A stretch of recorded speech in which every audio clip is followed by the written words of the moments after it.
We're going to start with a few simple musical definitions and then build our theory on top of that. A note is a musical sound that has a pitch and a duration. Duration is simply how long something lasts. And pitch refers to frequency, which is how many times the note vibrates per second. When we make a note vibrate twice as fast or half as slow, we call that an octave. If it's twice as fast, we say it went up an octave.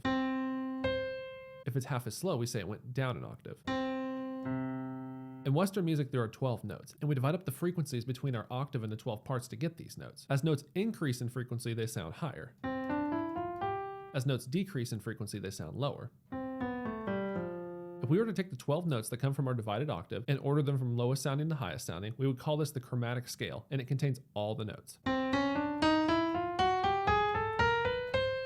We say these are all the notes because we call notes that are an octave up or an octave down the same note. So these 12 notes can repeat indefinitely higher or lower. There's just limits to what we can hear. If you listen to them, you can understand why we say octaves are the same. A note sounds more similar to its octave than the note right next to it.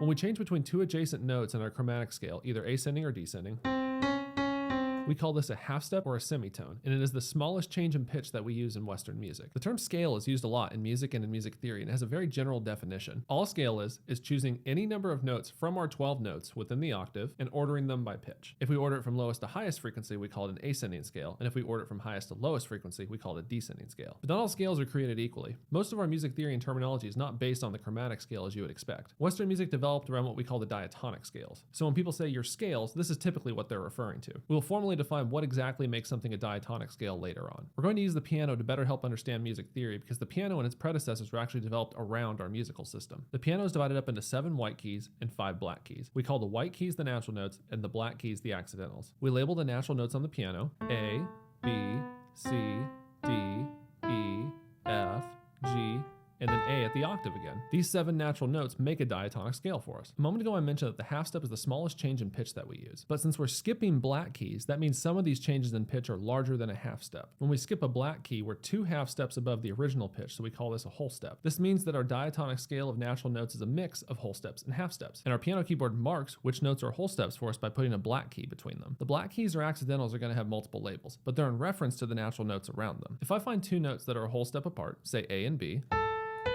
we can say this note is a half step higher than A and call it A sharp, or we can say this note is a half step lower than B and call it B flat.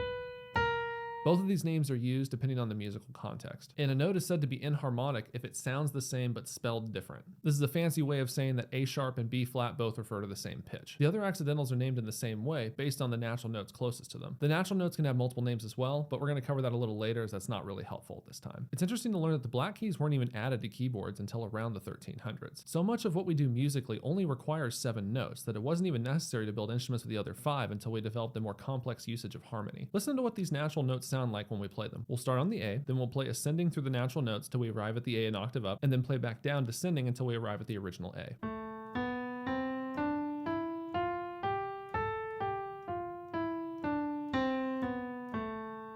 Now, it didn't sound bad, did it? It may be very plain and simple, but there's nothing unpleasant about the flow of notes. And it certainly sounds more musical than when compared to the chromatic scale.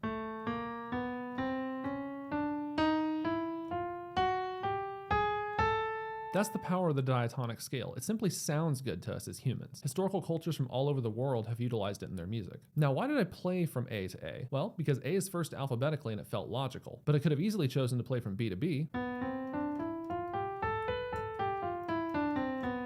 or C to C. Notice what it sounds like when we play from C to C. It sounds happier than when we play from A to A.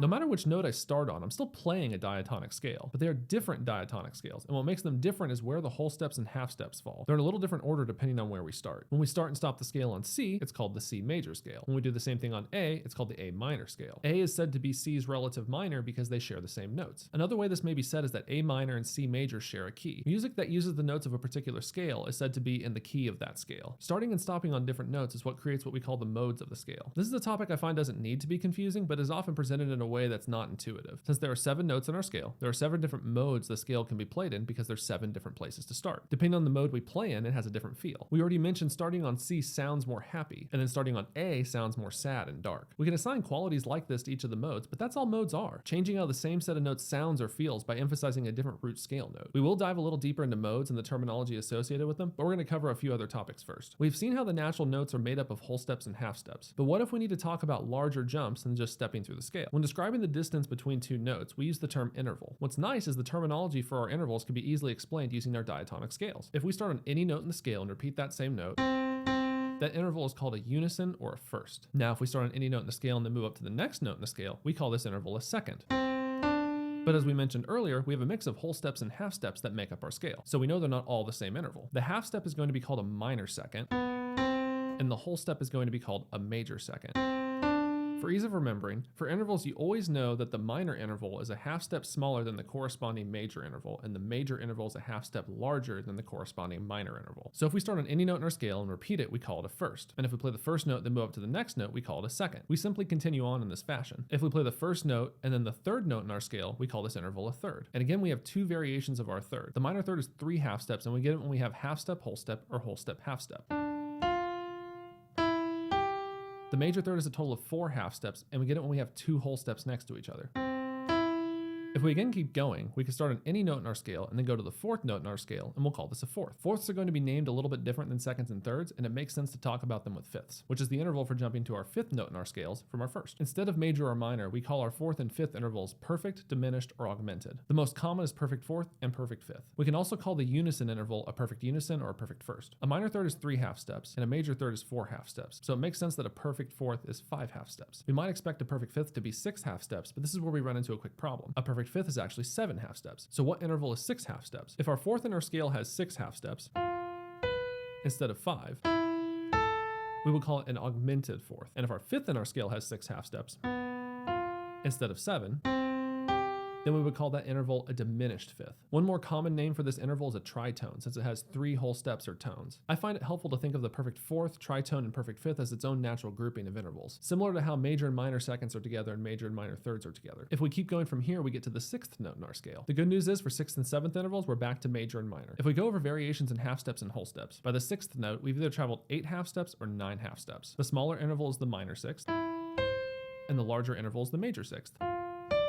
For 7ths, it's the exact same thing. By the time we reach the 7th note, due to variations in whole steps and half steps, we'll either have 10 half steps or 11 half steps. The minor 7th and the major 7th. The 8th note in the scale is the octave, and it's also a perfect interval. So if we lay this all out, we get 0 half steps is a perfect unison or a perfect first, 1 half step is a minor second, 2 half steps is a major second, 3 half steps is a minor third, 4 half steps is a major third, 5 half steps is a perfect 4th, 6 half steps is a tritone, 7 half steps is a perfect 5th, 8 half steps is a minor 6th, 9 half steps is a major 6th, 10 half steps is a minor 7th, 11 half steps is a major 7th, and then 12 half steps is an octave or perfect 8th. Now if we were to start on a note and play through each of these intervals in order,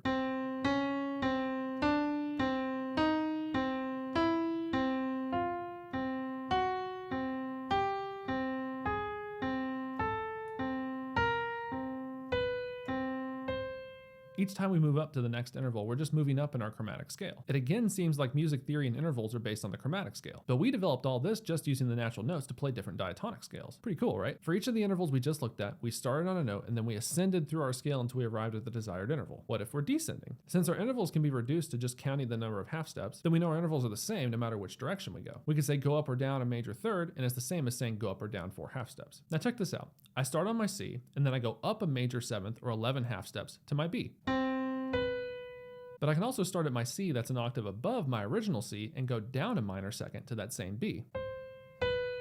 So is the interval between C and B a major 7th or a minor 2nd? Well, it turns out these intervals are related to each other and they're called complementary intervals. Let's lay out the notes that we're talking about. We have C, and then we skip a bunch of notes, then we arrive at our B, and then we have our C again an octave up. We have an octave between our Cs, and that B divides the octave into 2 intervals. If 2 intervals span an octave when joined together, they are complementary intervals. Which intervals are complementary are relatively easy to remember. Seconds and 7ths are paired together, and major and minor are always paired with their opposites. So major 2nd plus minor 7th, or minor 2nd plus major 7th. Next pairings are thirds and 6ths, and the minors and majors are also always opposite. Major 3rd plus minor 6th, or minor third plus major sixth. Last, we have fourths and fifths, and they are either both perfect, perfect fourth, perfect fifth, or we have an augmented fourth and a diminished fifth, which are both tritones. So this means a tritone is its own complement. A couple little things to point out. The intervals that are complementary add up to 9, so quick and easy way to remember if you ever forget any of them. The total number of half steps is 12 for complementary intervals, so you can also figure out your intervals just by counting half steps. This also tells us why a tritone is its own complement. 6 half steps, 6 half steps. This is a good stopping point. In the next lesson, we're going to cover how sheet music relates to our scales and intervals. We'll go over chords, and then we'll go more in depth with modes and also cover using scales with accidentals. Don't forget to like and subscribe, and I'll see you next time.